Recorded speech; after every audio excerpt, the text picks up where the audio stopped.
آخرکار اسرائیل نے ایران پر جنگ مسلط کر کے انتہائی کاری ضرب لگائی اور ایران کے جرنیل اور ایٹمی سائنسدانوں کو چن چن کر نشانہ بنایا، جس سے پتہ چلتا ہے کہ کس طرح ایران میں یا تو غداروں کی بھرمار ہے یا پھر موساد کا انتہائی پھیلا ہوا نیٹ ورک ہے۔ یہاں 57 اسلامی ممالک ہونے کے باوجود ایران کے ساتھ اس طرح نہیں کھڑے ہوئے جس طرح اب روس اور چین ایران کے ساتھ کھڑے نظر آتے ہیں۔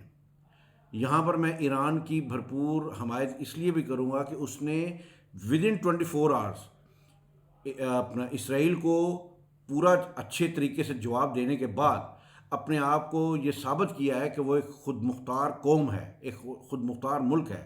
اور دوسری طرف مسلمان ممالک کی منافقت اور امریکہ کا جو اسرائیل کی پشت پر ہاتھ کی وجہ سے پاکستان سمیت تمام اسلامی ممالک نے سوائے رسمی مزاحمت کے کچھ نہ کیا ہے اور نہ کریں گے۔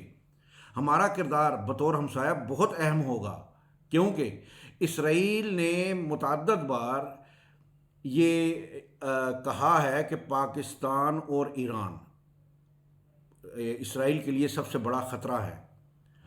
اور مجھے جو لگتا ہے کہ اب صرف اسرائیل کے پاس اسرائیل کو ایران سے ہی خطرہ ہے اور تھا، اور اس نے جنگ شروع کر دی ہے، اور اب اس کو کسی سے نہیں ہوگا۔ کیوں؟ ہم تو ویسے ہی معاشی طور پر اتنے کمزور ہو چکے ہوئے ہیں کہ ہم تو کسی گنتی میں ہی نہیں آتے۔